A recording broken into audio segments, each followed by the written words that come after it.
Jadi kalau prinsip kita, pendirian kita ada, insya Allah kita di mana tempat dihargai orang. Kita jangan usah menjadi orang lain, jadilah diri kita. Siapa kita, asalnya dari mana. Sekarang nggak perlu lagi orang harus beribadah. Kalau dulu orang beribadah tuh supaya dapat nur. Mereka ambil wudhu supaya wajah bercahaya.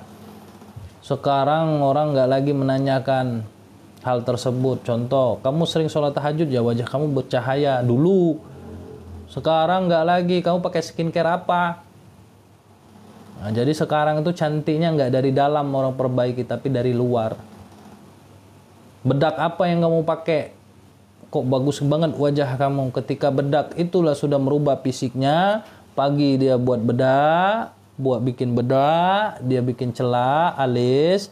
Tiba-tiba azan berkumandang di saat zuhur. Allahu Akbar, Allahu Akbar. Males orang mau cuci mukanya.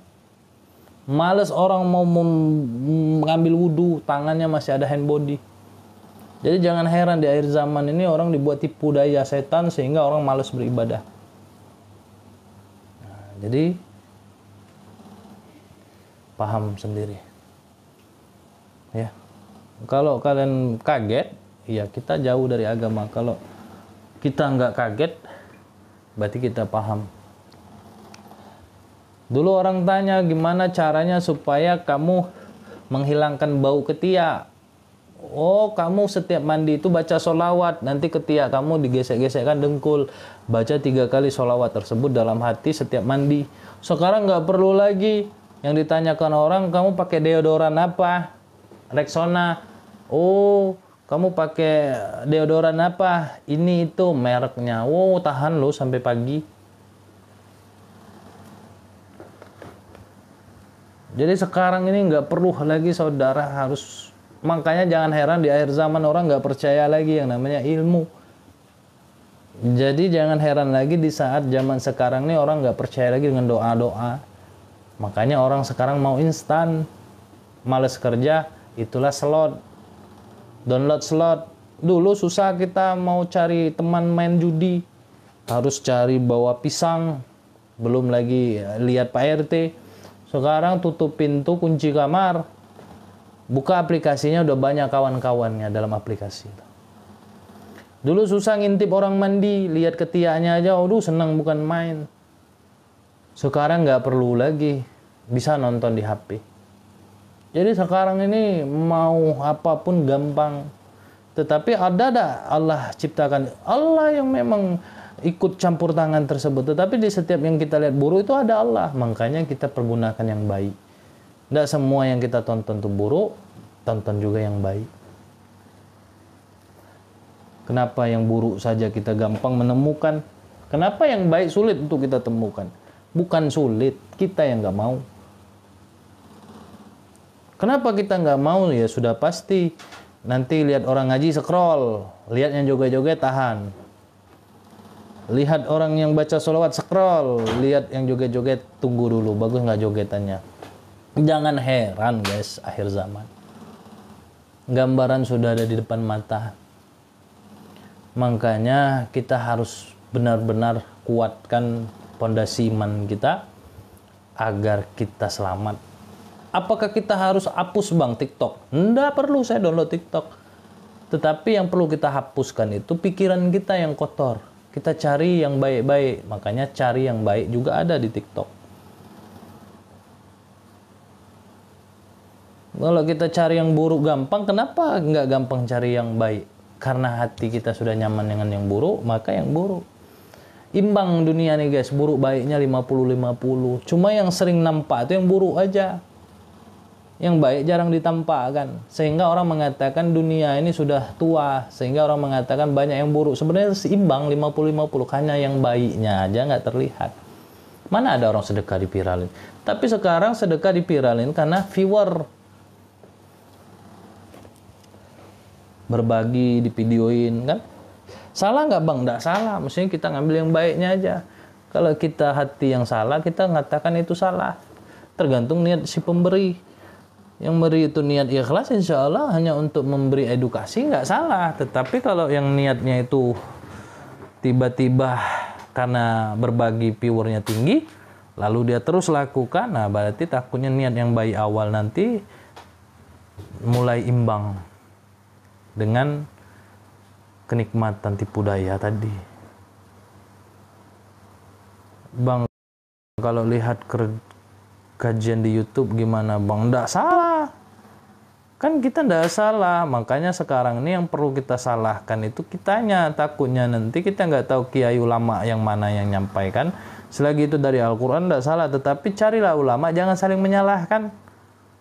Masa sama-sama Islam disalahkan? Nah ini yang perlu jadi pertanyaan kita. Bang, kalau kita punya niat baik buruk atau maksiat tapi kita berhasil membatalkan niat itu, apakah dinilai ibadah? Pikiran kita ini guys, baik buruk, dua itu aja. Ya, baik buruk. Ya. Buruk itu pasti ada buruk ini. Makanya sebelum kita ucapkan lewat lisan, misalkan contoh saya lihat teman saya ini bau, saya mau sebutkan lah. Kita tahan. Nggak boleh, kata yang baik tadi. Udah tahan. Tapi mulut hidung kita nggak tahan karena bau. Tapi kita sampaikan baik-baik. Kamu ini mandi coba, mana coba cucu. Tahan banget kamu bau kayak gini. Gitu. Jangan. Bau sana. Kan nggak bagus. Akhlak perlu kita pelajari, menyampaikan yang baik gimana. Makanya ketika kita buruk menilai orang itu cepat-cepat istighfar. Astagfirullahaladzim. Nggak apa-apa, itu sudah melawan, itu ibadah. Apalagi membatalkan, itu juga ibadah. Tapi Bang, sekali cuma 10 kali berhasil, udah beda cerita itu. Berarti level yang dibatalkan nggak bagus. Yang bagus pasti batal. Yang dibatalkan tuh nggak bagus, yang dilakukan tuh yang bagus. Malaysia hadir Bang, kalau kita pakai cincin tapi kita percaya ada khodamnya, apakah tauhid? Oh iya jelas. Saya sejauh pakai cincin tidak pernah saya merasakan ada apa-apa. Karena saya menganggap ini perhiasan. Coba kalau ini saya tinggalkan lalu saya merasa aduh kayak nggak nyaman ya pakai cincin ya. Nah itu udah menggadaikan iman kita. Itu musyrik. Berjuang memilih yang baik daripada yang buruk, berjuang memilih yang benar daripada yang salah. Ikuti aja semua guys, tapi kita harus rasakan setelah itu biar kita jadikan gambaran. Ketika kita melihat keburukan, kita merasa pernah buruk sehingga kita ada biasa, sehingga kita tidak menyalahkan orang. Kadang kita ini langsung belajar, langsung jadi orang baik ini, tiba-tiba melihat orang buruk langsung mengkafirkan, kamu ini kurang ajar, dosa kamu tuh sangat besar, tahu nggak sih? Nah ini beda cerita lagi konsepnya. Allah itu tidak tahu kita itu baik buruknya, yang kita ketahui itu Allah itu pengen kita itu taubat dari perbuatan buruk yang kita lakukan. Iya perhiasan nggak apa-apa. Penampilan. Bang saya sering nonton abang di YouTube kalau abang live. Oh makasih. Susah juga ya Bang menjaga hati ini, susah lah. Makanya hawa nafsu itu yang paling susah. Bang loading itu apa? Terus gimana cincin saya ini, apakah harus saya buang? Kalau untuk perhiasan udah salah. Nggak ada cerita khodam. Saya sejauh ini pun nggak ada khodam guys. Yang perlu dijadikan khodam, pendamping atau pembantu kita itu adalah iman. Kalau iman kita kuat, nggak ada kita takutin dunia ini. Ketemu sama orang begal, kok kamu mau begal saya, ya udah begal aja nggak apa-apa, harta saya ambil aja nggak apa-apa, mungkin rezeki kamu. Boleh jadi yang begal tuh istri anaknya itu kelaparan, doa istri anaknya sehingga dia berhasil dibegal. Lalu apakah dia baik? Ya di mata kita dia buruk, tapi Allah itu masih nguji dia, nggak mungkin habis sebatas begal itu. Nanti dia akan dibegal juga kata Allah, ditemukan juga kejahatan yang dia rasakan, dia pernah jahat sama orang. Nanti setelah dia ketemu itu belajar nggak? Kalau dia merasa ya Allah sakit juga ya, ternyata dihianati. Saya kemarin tuh mengkhianati orang, aduh. Nah itulah Allah berharap perubahan. Bang masih ngonten nggak di YouTube? Masih. Kerawang hadir Bang, siap. Amalannya lah Bang dibagi-bagi. Amalan cuma satu. Sabar aja. Percuma kalian nggak sabar. Biar 1 juta zikir kalian itu kalian amalkan tuh. Kalau kalian pun nggak punya sifat sabar, enggak. Yang Allah lihat tuh sholatmu itu dari apa. Kalau kamu sholat karena cuma untuk menghapus dosa, nggak ada dosa menghapus, nggak ada sholat penghapus dosa. Tapi Allah pengen dari hasil sholatmu itu apa. Apakah kamu semakin baik akhlak kamu, itu baru. Iya, ini sapu lidi kenapa? Bang, sholat fajar sama sholat qobliyah subuh sama nggak bang? Kalau bagusnya qobliyah subuh itu katanya secara syariat kita itu kaya sudah.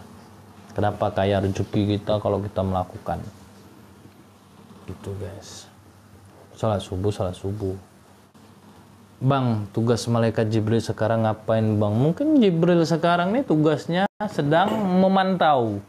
Jenderalnya para malaikat. Memantau aja. Siapa yang ingin Allah pilih menjadi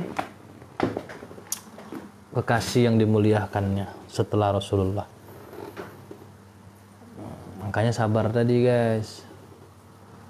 Kalau dibegal itu gimana itu bang? Di satu sisi kita memperjuangi hak kita, tapi sisi lain kesabaran kita diuji. Yang kedua, kalau kita yang ngerasa bahwasannya kesabaran kita diuji, kasihkan. Tapi kalau kita memperjuangkan hak kita, nggak ada hak kita di dunia ini. Semua hak Allah. Ya.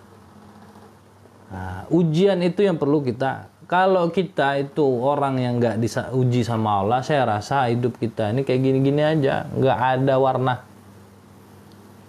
Hak kita nggak ada, bahkan tubuh kita ini adalah bukan hak kita. Mobil saya tuh berapa kali coret itu bukan hak saya.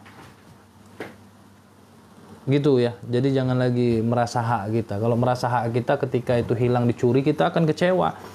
Gimana ketika kita akan mati, kita siap nggak? Takutnya nanti kita hidup ini masih banyak tujuan, ketika mati kita nih nggak terkejut. Kenapa kita kok mati? Gitu. Batasan sabar di mana bang? Katanya sabar ada batasnya. Yang bilang katanya sabar ada batasnya, itulah orang yang berhenti bersabar. Kalau sabar itu nggak ada batasnya. Cuma sekarang sabar udah pindah sekarang. Pindah ke gang mulia kayaknya. Bismillah. Sabar nggak ada batasnya. Batas ketika mati. Assalamualaikum Bang SL Sidoarjo hadir. Bukan kerja langsung buka lewat. Alhamdulillah. Bang takut komen yang salah. Saya mau nyuci piring. Nggak ada yang kita takuti selagi kita ingin tahu. Namanya kita nggak tahu perlu kita kasih tahu. Tapi karena tujuan nyuci piring dulu daripada kerjaan nggak ribet. Ya cuci piring dulu. Bang Esel, kenapa susah sekali tobat nasuha? Kadang masih ngulangi, gimana bang caranya? Tobat itu boleh dilakukan sekali seumur hidup. Tapi jangan dilakukan lagi perbuatannya. Boleh juga nanti tobat, tiba-tiba khilaf, boleh tobat lagi. Cuma bukan landasan tobat tadi langsung sholat, lalu dilakukan lagi seakan-akan bersih dosa. Beda ketika orang bermualaf. Kita ini kadang nggak tahu hal seperti itu. Makanya kalau berat untuk bertobat, jangan tobat. Lakukan dulu sampai mati, kan gitu maknanya. Tapi bang, saya takut mati. Makanya jangan berbuat. Biar kita nggak takut mati. Seakan-akan kita itu nggak pernah takut. Nanti begalnya jadi keanehan dong bang. Kalau kita serahkan aja barangnya, hehe canda bang. Nggak ada yang aneh. Kadang keanehan kita itu membuat dia berpikir. Orang lain ngelawan kok dia nggak ngelawan ya? Ya Allah, sedih banget. Boleh jadi karena kita nggak ngelawan, menjadilah perubahan dia ke depan, menjadilah itu jalan ketika dia bertaubat. Ya Allah, dulu saya pernah mencuri orang tuh ngasih. Ya Allah, saya pengen ikhlas. Ketika contoh yang kita berikan, itu jadi jalan dia untuk taubat atau sadar. Mbak Ani sudah bergabung. Oh, makasih. Ya. Paham ya? Jam 12 kita off, guys. Jadi hidup ini tanpa masalah enggak akan pernah kita rasakan kenikmatan. Berarti bang, cincin ini boleh dipakai. Saya nggak mengatakan cincin itu ada khodam. Saya tidak mengatakan cincin sampean itu sakti. Yang saya katakan boleh nggak pakai cincin? Boleh sebagai perhiasan. Tetapi karena mempercayai cincin ada isi atau segala macam itu tidak boleh. Berarti kita ini yang termasuk mempercayai perkara-perkara klinik, benda-benda. Saya banyak benda-benda tidak pernah saya percayai. Saya mengatakan ini makhluk yang menciptakan manusia dan manusia yang diciptakan oleh Allah. Berarti yang maha tinggi, maha segalanya itu adalah Allah. Kenapa kita meragukan lagi kepercayaan kita kepada Allah sehingga kita mempercayai cincin? Kenapa kita harus percaya cincin? Sedangkan yang membuat cincin tersebut adalah Allah. Gitu guys. Makasih dikasih nasi lemak. Ya. Orang yang meragukan kebesaran Allah ini perlu dipertanyakan. Jangan-jangan orang tersebut kufur, tidak pernah bersyukur.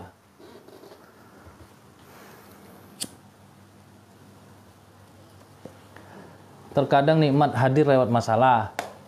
Dan masalah hadir lewat nikmat ya bang. Iya. Ketika Nabi Musa mendoakan orang sakit, tiba-tiba didengarlah di telinga orang sakit tersebut. Lalu orang sakit tersebut menghampiri Nabi Musa. Wahai Musa, kenapa engkau doakan saya? Lah, saya kan mendoakan sampean supaya sehat. Saya bersyukur banget sakit karena Allah dekat sama saya. Nah, nikmat dari sakit. Ini kita sakit merasa, waduh, nggak enak banget, makan nggak bisa ini, nggak boleh gitu. Sedangkan yang nikmat kita mulai kan lupa. Bang, saya nggak hobi berantem, aku nggak mau dipukul. Nggak usah. Kalau kita nggak mau berantem, jangan mencari perkara. Jadilah orang jujur aja. Pertama menangnya orang jujur itu dimanapun orang menerima. Gitu aja. Cara biar terhindar dari pukulan tapi nggak punya basi bela diri. Nggak usah berantem, nggak usah cari masalah. Jaga lisan itu udah paling bagus. Orang tinggi kita rendah, orang marah kita lembut. Ya, perlu tunjukkan. Pendekar tuh nggak mau menceritakan luka. Kalau orang merasa hebat di dunia, nggak ada. Cubit diri kita, baru cubit orang. Ya, kalau orang banyak nyubit kita, nggak apa-apa, terima aja. Nikmat dari cubitan orang tersebut lah, nanti dia akan dicubit oleh Allah. Allah nyubitnya nggak dari tangan Allah, Allah nyubitnya dari pelantara makhluknya yang lain. Makanya jangan suka menjolimi orang, nanti kan dijolimi orang juga.